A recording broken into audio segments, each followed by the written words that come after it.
Welcome to Luca is a Billionaire, where the only thing I invest in is your answers. You start by preparing a proper USB drive and getting the Mac OS installer. This matters because a corrupted source wastes time.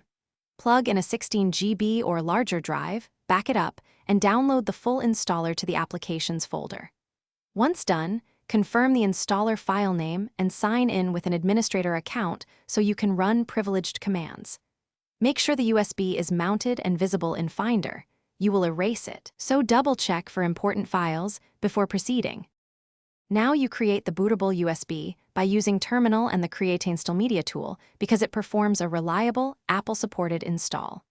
Open Terminal, construct the sudo command pointing to the installer in /applications and the mounted USB volume.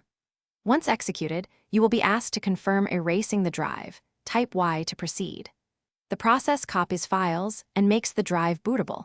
It can take 10-30 minutes depending on speed. When terminal report's done, eject the volume properly to avoid corruption. Finally, verify and use the bootable USB by restarting the Mac and holding Option to select the installer.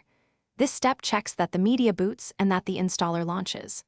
Once booted, you can run disk utility to prepare internal drives and then run install Mac OS.